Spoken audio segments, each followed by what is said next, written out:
Hello, I'm Martyn Warwick and I'm talking to Sacha Gera, who is SVP of Cloud Products and Engineering at Kandy and Ribbon Communications. Sacha Gera, thanks for talking to us. Start with this one. What are some of the trends that you're observing as far as service providers are concerned as it relates to the adoption of communications products like Kandy? And by the way, it's Kandy with a K, isn't it? Yeah, no, it's great to be here. 2018 was an incredible year for service providers in terms of the cultural shift. In years past, rapid service creation's been a real hardship for many of the carriers. It's got to be in-house on their metal. 2018 was the year in which we felt service providers are trying to embrace the cloud, looking outside of their OSS and BSS, and the ability to partner with partners like ourselves who can help them get to market with more cloud and more nimble-based platforms to bring new services to market and increase ARPU. So we saw the friendliness towards cloud as a real game changer in 2018. We're going to see that only pick up as we go forward, and that's what I would say was a key trend this year. Moving on then, what do you see as the biggest opportunities for mobile service providers this year, 2018? Great question. I think most people here at this conference would say 5G, IoT, AI. When I think of 5G, it's great. We're going to get 10 gigs of speed. We're going to get 10 times the cost efficiency. We're going to continue to drive profits for shareholders.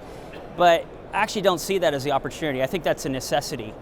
I think the necessity this year for service providers is really around moving up the value chain, not being canned into becoming a utility.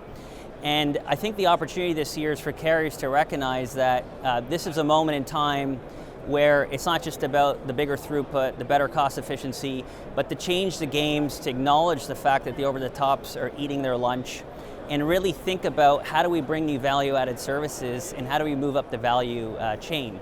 I think, to me, that is the bigger opportunity this year, as opposed to some of the key buzzwords that we're hearing here at the conference. Of course, the obverse of the coin is where there are opportunities, there are also challenges. Can you talk to us about those? Yeah, the challenges really it comes down to rapid service creation and cultural transformation. There's lots of CapEx to go and invest in 5G yet. When it comes to having dollars to innovate, to look outside the box, to figure out how we can come up with new disruptive technologies that can compete with the Googles, the WhatsApps, those sometimes fall flat. And a good example of some of the partners we're trying to see embrace a new way of thinking are, for example, DT-Immer, who launched the Immer product again this year. This is a product that's any device, any network, and when you think about iMessage, it's on your Apple iPhone. When you think about what Google's doing now with their messaging platform, it's going to be Android specific. RCS, the jury's still out. It's great, Google's behind it. We don't know if it's going to take on or off with the standards and everything else, but I think carriers have to look deep within and say, hey, look, I've got the last mile. I've got the ability to deliver with quality services. I've got new technologies like SD-WAN. I've got billing relationships. I've got partners who understand my DNA, but I'm willing to go cloud. I'm willing to get to market quickly and then over time bring that back in-house. And I think it's that type of mentality change that we're looking forward to as we move forward, and I think increasingly carriers are warming up to that. We mentioned Kandy with a K earlier. Can you tell us what Kandy is, what it does? So Kandy is a communication platform as a service. The idea behind Kandy is about rapid service creation. On one hand, we understand the DNA of a carrier. We understand their core competencies around the last mile, quality of service, their existing billing relationship, and their economies of scale, and the want and need to put that traffic on the carrier's network. Kandy is all about bolting on a platform onto the existing carrier assets where we can enable a rapid service creation platform, unlock that walled garden of APIs and SDKs for developers to create new digital solutions, for carriers to create their own digital marketplaces and compete more effectively against the over-the-tops. One of the key value props that we bring is the ability to leverage that last mile. As I mentioned earlier, DT-Immer is a great example where they've developed a mobile-first application, any device, any network. It will fall back to the cell phone tower when you're in an area of poor 3G or Wi-Fi. That's something WhatsApp or Facebook Messenger can't do, and a great example of a carrier leveraging the quality of service, leveraging their existing base, and we were able to bring that to market in a very rapid amount of time. That's what Kandy's all about. So how would you recommend that service providers overcome the challenges we were talking about? Well, I think cultural transformation is probably the hardest part about this.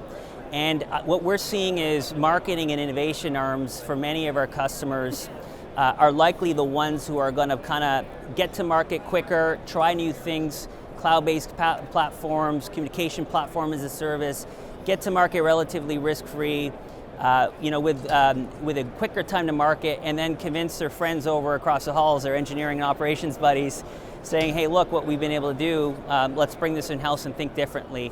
And I think that's the real risk, is how fast and how quickly does that happen. So. Final question to you, what are some of the key areas that you're focusing on with Kandy during the current year, 2018?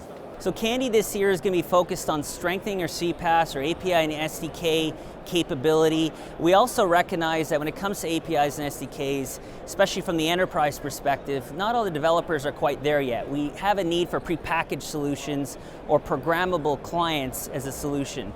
And so we're going to be focusing on making it easier for carriers to develop their own differentiated clients experiences, leverage their existing asset. We'll bolt onto Cisco, we'll bolt onto BroadSoft, our own application server, open up that walled garden. We're going to continue to focus to make that frictionless this year and make it much easier to develop these clients, because it's not easy to do when you're handing off between Wi-Fi and 3G and 4G. That's a complicated task.